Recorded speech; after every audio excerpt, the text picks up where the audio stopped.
আসসালামু আলাইকুম ওয়া রাহমাতুল্লাহ। আলোচ্য বিষয় কন্টাক্ট করে ওয়াজ করা, কন্টাক্ট করে মাহফিল করা জায়েজ কিনা। আমরা বলবো ওমর ইবনুল খাত্তাব রাদিয়াল্লাহু তাআলা আনহু যখন আমিরুল মুমিনিন, তখন তিনি 4000 দিনারের বিনিময়ে 4000 দিনার কন্টাক্ট করে কোরআনের শিক্ষককে নিয়োগ দিয়েছিলেন। সহিহ মুসলিমের বর্ণনা, মিশকাতে বর্ণিত হয়েছে। আমরা বলতে চাই কন্টাক্ট হবে দুই ধরনের। এক, মাহফিল কমিটি বক্তার সাথে কন্টাক্ট করবেন, এটা যেন আপনি 1 ঘন্টা 2 ঘন্টা যা কথা বলেন শুধু কোরআন, নিট কোরআন থেকে কথা বলবেন, নিট হাদিস থেকে কথা বলবেন।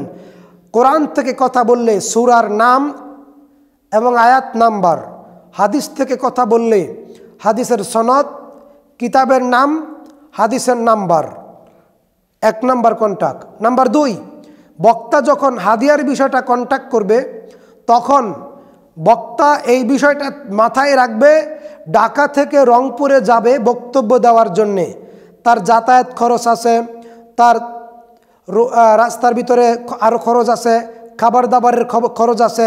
বক্তা তো আর একা যেতে পারেন না, আরও 2 জন 3 জন থাকতে পারেন, মিডিয়ার একটা বিষয় আছে।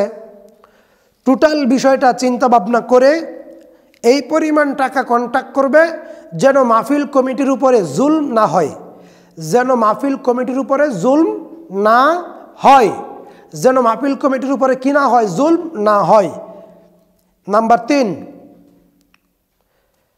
অনেক সময় দেখা যায় মাহফিল কর্তৃপক্ষ বক্তাকে এই পরিমাণ টাকা দেন যেটা বক্তার ভাড়া খরচ হয় না, রাস্তার খরচ হয় না, খাবার দাবারের খরচ হয় না। এটা নীতিহীন, বিবেকহীন, বিবেক শূন্য কাজ। নাম্বার 4, কন্টাক্ট করে বক্তব্য দেওয়া বৈধ।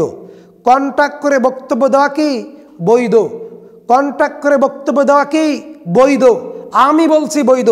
বাংলার যে কোনো আলেমের সাথে আমার চ্যালেঞ্জ, কন্টাক্ট করে বক্তব্য দেওয়া বৈধ। তবে বক্তা মাহফিল কমিটির উপরে জুলম করতে পারবে না, এবং মাহফিল কমিটি বক্তার উপরে বিবেকহীন মানুষের মতো কাজ করতে পারবে না। তবে বক্তা 1 লক্ষ টাকা না দিলে আসবো না, 80,000 টাকা হাদিয়া না দিলে আসবো না, 70, 60, 50,000 টাকা না দিলে আসবো না, অগ্রিম 20,000 দিতে হবে। অগ্রিম নিতে পারেন, অগ্রিম নেওয়াও বৈধ, অগ্রিম নিতে পারেন। কেন নেবেন? যেন কোনো 2 নাম্বারই, কোনো ছলনা প্রতারণার শামিল না হতে হয়।